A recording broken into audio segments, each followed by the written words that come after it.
अब हमारा जो टॉपिक है वो शीत युद्ध का अंत। हमने देखा कि सेकेंड वर्ल्ड वॉर के बाद की स्थिति कैसे शीत युद्ध की रही, लेकिन 1985 से सने सने इसमें परिवर्तन दिखाई देने लगा। एक लंबे समय तक अंतर्राष्ट्रीय संबंधों को प्रभावित करने वाली शीत युद्ध की अवधारणा 1985 ईस्वी के बाद शताब्दी की ओर रुख करने लगी।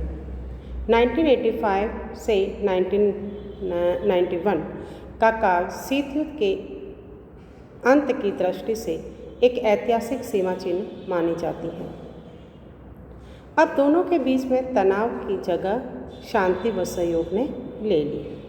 1985 से सोवियत संघ, अमेरिका व अन्य राष्ट्रों ने शीत युद्ध के समाप्ति की दिशा में कदम बढ़ाए। नवंबर 1985 की प्रथम शिखर वार्ता औपचारिक शुरुआत जैसी रही, जो कि तनाव घटाने की दिशा में पहला कदम थी। आपसी विश्वास, सहयोग की भावना कायम करके अंतर्राष्ट्रीय संबंधों में एक नए युग की शुरुआत की। अब विश्व में आतंक का संतुलन समाप्त होने लगा। धीरे धीरे स्थायी शांति की नींव पड़ने लगी।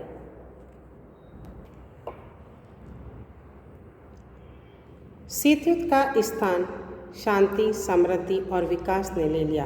1985 से शुरू हुए शांति प्रयासों को अंततः विजय मिली। 1991 में शीत युद्ध का अंत हो गया। दोनों महाशक्तियों द्वारा संधि समझौते द्वारा शीत युद्ध के अंत की दिशा में विभिन्न प्रयास किए गए। शीत युद्ध के अंत में जो संधि समझौते और घटनाएं उत्तरदायी रही है, उन्हीं की हम चर्चा करेंगे। सबसे पहला है जेनेवा वार्ता।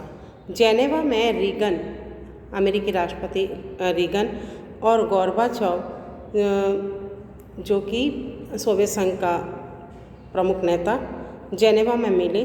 दोनों इस बात पर सहमत हुए कि अब परमाणु युद्ध ना हो, एक पक्ष सैनिक वर्चस्व स्थापित न करे, हथियारों में 50% की कटौती करें, रासायनिक हथियार प्रतिबंधित हो और दोनों पक्ष सांस्कृतिक, शैक्षणिक, वैज्ञानिक व आर्थिक संबंधों को मजबूत करने पर सहमत हुए। इसका जो अगला चरण है वह रीगन और गोर्बाचोव की फिर शिखर वार्ता हुई, जो अक्टूबर 1986 में हुई थी।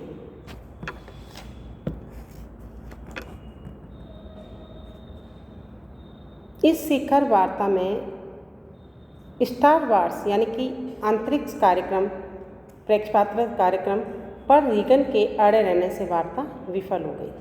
अगला चरण, दोनों ने सैन्य जानकारी पर सहमति प्रदान की कि एक दूसरे के यहाँ जो भी सैनिक कार्यवाही होगी या जो भी सैन्य कार्यक्रम होंगे या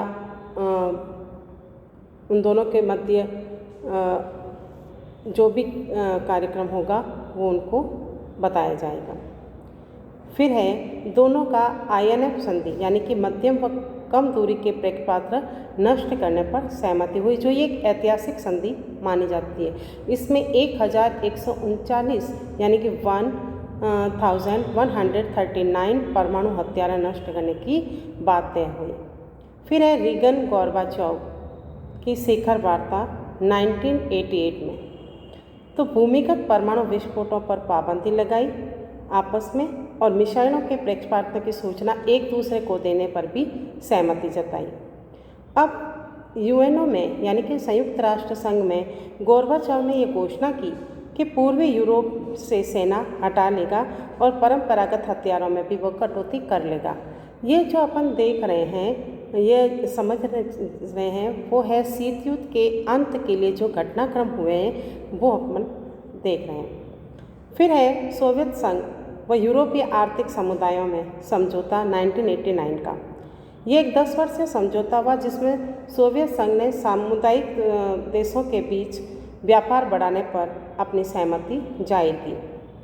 फिर है नाटो द्वारा शीत युद्ध की घोषणा की समाप्ति की घोषणा। अब ये कह रहे हैं कि नाटो जो है वो हम देखेंगे कि हमने देखा है कि अमेरिका ने जो नाटो सैनिक संगठन की उत्पत्ति की थी या बनाया था, वो अब उसको ख़त्म करने की घोषणा उसने कर दी है। तो इससे भी शीत युद्ध के अंत के लिए उत्तरदायी माना है। फिर है जर्मनी व सोवियत संघ के बीच मैत्री संधि। अब इन दोनों में ये विचार उत्पन्न हुआ या इन दोनों में इस विषय पे सहमति जाहिर हुई कि हम दोनों मैत्रीपूर्ण सहयोग को या मैत्रीपूर्ण संबंधों को बढ़ावा देंगे। कोई भी अगर विवाद अपने बीच में उपस्थित हो जाते हैं तो उनको शांतिपूर्ण ढंग से हल करेंगे। सैनिकवाद को बढ़ावा नहीं देंगे। यूरोप में शीत युद्ध समाप्त हो गया है, ऐसा गोर्बाचोव ने घोषणा करके बताया। फिर अगला जो चरण है वो वार्सा पैक्ट समाप्त। सोवियत संघ द्वारा निर्मित वार्सा पैक्ट भी समाप्त कर दिया गया। जब नाटो ही खत्म हो रहा है या नाटो की शक्ति खत्म हो रही है तो उसके वार्सा पैक्ट भी कम हो गया। स्टार्ट संधि पर हस्ताक्षर। पहले स्टार्ट संधि पे हस्ताक्षर करने की बात हुई तो जॉर्ज बुश और गोर्बाचोव ने सामरिक हथियारों में कटौती की ऐतिहासिक संधि पर भी हस्ताक्षर कर दिए थे। इसके साथ ही इसका जो अगला चरण है वह है कोरियाई समझौता। उत्तरी व दक्षिणी कोरिया दोनों ने युद्ध की पूर्ण समाप्ति के बारे में ऐतिहासिक समझौते पर हस्ताक्षर किए। फिर यूएनओ का सदस्य भी उसको बना दिया गया। ये शीत युद्ध के अंत का एक महत्वपूर्ण घटना मानी जाती है कोरियाई समझौता, जो कि उत्तरी व दक्षिण कोरिया के मध्य समझौता का प्रतीक है। फिर है नाटो शस्त्र भंडारों में 80% कटौती। नाटो का शस्त्र भंडारों में जब 80% कटौती हो गई तो वार्सा पैक्ट की समाप्ति के बाद अब इसकी कोई आवश्यकता भी नहीं रही।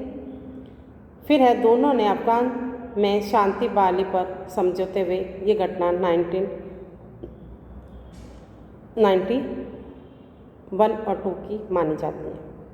तो इस तरह से हमने देखा कि धीरे धीरे शीत युद्ध में विभिन्न प्रयासों के माध्यम से संधि, समझौते, वार्ता, इनके माध्यम से एक ऐसी स्थिति उत्पन्न कर दी जो शीत युद्ध का बिल्कुल विपरीत, शीत युद्ध की जगह शीत शांति और समझौते और एक सामंजस्यपूर्ण, एक तनाव रहित जीवन व्यापन करने का माहौल बन गया था।